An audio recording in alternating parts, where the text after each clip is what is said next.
Hey guys, and welcome to another episode of the JRE Review. I'm reviewing a podcast. It's the MMA show 70 with Aljamain Sterling's conversation with Joe Rogan.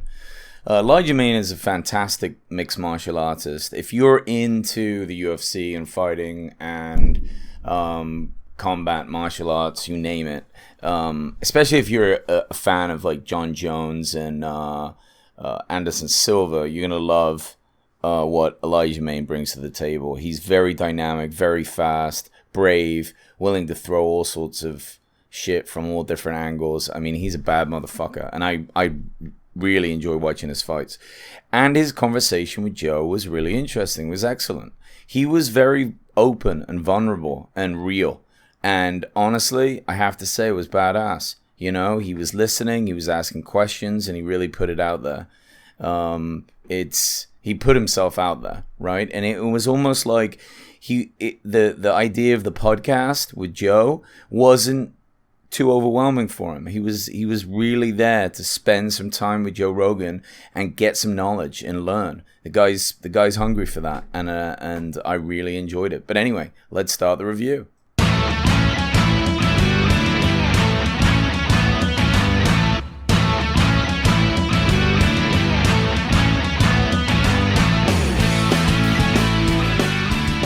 I really enjoyed how the podcast started out because they started talking about that show Black Mirror, which coincidentally I had just been watching the night before. I just randomly put it on, and I hadn't seen the newer season. I ended up watching the one where the two African American dudes, it's the guy from the Captain America movies. He's the dude that flies around. I can't remember his name. And then another actor. They play this like video game where you go into the game, and it's like a Street Fighter type game, and then they like have a romantic affair in it and blah blah blah. Anyway, I don't want to give all of that away, not that it matters, but that show freaks me out. Like, I don't get scared from scary movies. I mean, I'm grown ass man, but that show it's weird. Like, I sometimes can't watch it. It gets me thinking too much. I know that sounds stupid and ignorant, which I probably am both of those things, but it just sometimes I'm like, some of those episodes are really dark. They just twist me. I'm like, what the fuck? I don't know how those guys even think of that shit. It's truly genius. It's a very clever show. I love it. It's like next level Twilight Zone almost. I'm not really sure. It's still great though. It's still great. I got to check the rest of that season out. But yeah, those guys loved it. They were talking about it. Over to MMA, of course, they're going through the roster of who's who. Brought up an interesting point. Nunes. Who is Amanda Nunes going to fight next? I mean, she is smashing everyone. This past weekend, last week, she fought and demolished Holly Holmes. Kicked her in the head. It's brutal. Beat the shit out of her. She's just smashed everyone. She's so powerful. It's unbelievable. I almost think, in a crazy way, you could put her up against some men MMA fighters. I wouldn't be surprised if she did some real damage and knocked one of them out. And I think that would be fucking crazy to watch. Like, holy shit. It's just unreal how good these women are getting. Now, and I don't mean that like, oh, wow, women can do this. Like, obviously, with the right training, like women, but women haven't been doing UFC mixed martial arts in this way for as long as men have. They just haven't had the opportunity. They didn't put it on. And then, you saw the rise of it. I mean, Gina Carano really was like the first one getting up there. I don't know exactly her era, maybe like 2010. She was awesome though. And then it got into the UFC. I don't know, around when did it? 2015? I'm not even sure. But maybe before that, actually a little bit before that. And the women were learning. The leagues were new. There was skill out there. There were obviously skilled mixed martial artist women, but they had just been training jiu-jitsu or whatever, and they were strikers, maybe boxers. But then bringing it all together, I mean, the learning curve for them has been exponential. It's fantastic to see what's happened to the sports. And I remember when it first came on, and this is going to sound sexist as fuck, but I was just like, well, this is never going to be as cool to watch as the guys' fights. I don't know. I just felt like there wasn't as much power. You know, they couldn't have the same levels of knockouts and skill. I'm telling you, I really fucking enjoy the women fighters. I do. Their skill level is superb. They strike a little bit differently. A lot of times they kind of like, they stay tight. They're real technical. And now seeing Nunes, it's like, God damn, they are great. You could do an all-female card. I'd be so down to watch that if it was great fights on that. No doubt. I mean, like, excited for it. I'd be like, hell yeah, let's go. And now with a champion like Nunes, I don't want to bang on about it, but really, I mean, who is there for her to fight? Anytime she fights, I want to see that. Her fights are devastating. Love it. Absolutely love it. I'm a big fan. I was surprised to find out that Aljamain wasn't formally trained in martial arts. He was not formally trained.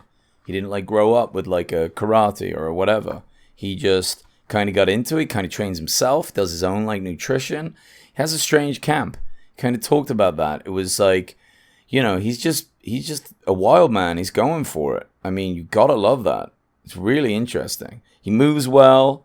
You know, he also talked about his fighting style being very tiring, and it is. I mean, he's always on the go. Must be exhausting. He's got unbelievable cardio. Unbelievable. They hit on Diego Sanchez's performance the other weekend. He got demolished. He has a weird trainer or something, Joe was saying, doing some odd stuff. He was like in the corner telling him to be like Tyson. Like, what? Be like Tyson? I'd like to know what's going on in Diego's head. He's always been a strange dude. I met him once when I lived in Albuquerque. I was at a country concert, I think, yeah. And he's kind of known for his drinking, and he was drinking then. And he was being a bit of a wild animal. A lot of shouting. He's a crazy dude, for sure. Great fighter, though. Got to give him that. He's been in the game a long time. Really a long time. Joe talks about training GSP with the spinning back kick. And I love it when he tells that story.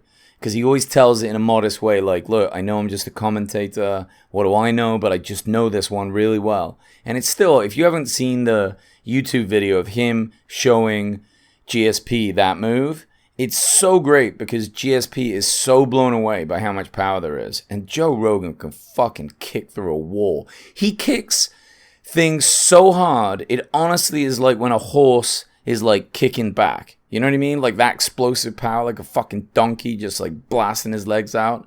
It's unreal the power that he makes when he does that. And even GSP describes it as the most power he's ever seen a human create or something like that. GSP said this on Rogan's podcast. That's a fucking big statement and a huge compliment and crazy. Really. Fucking unbelievable. Imagine if you could... That would be a great thing for Joe Rogan to auction off. He could do that for charity, and he should auction off like a spinning back kick lesson. It's just like an hour. You know what I mean? And you just work with Joe, and he just helps you figure it out. That would be fucking great. Dude, I would pay for that. I wouldn't just pay for that just because it would be awesome to meet Joe and work with him but I would do it just to learn this fucking amazing kick from a dude that's fucking badass at it. Like, that would be so useful. You get in a fight, you're just like, fuck you, spin around, kick him through a wall. Like, good luck. See you, pal.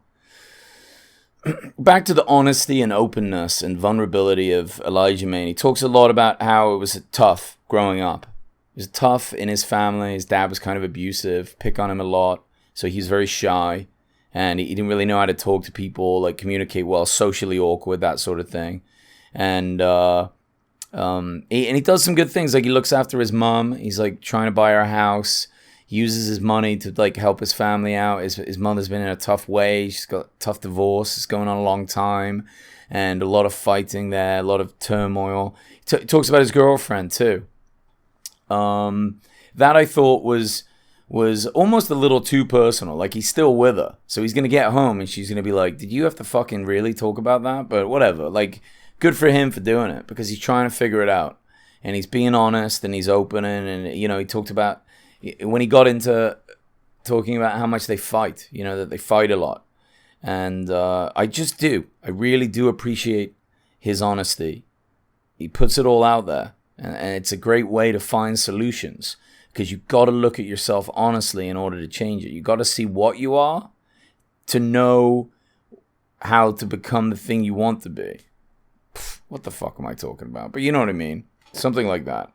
And what was really fun is the little story Joe told where he talked about how he got into the UFC. Really, he used to love watching the fights. He'd take Eddie Bravo, and they had always said, look, what this sport needs is a billionaire to take over and just pump a load of money in, and that's what the Cheetah Brothers did.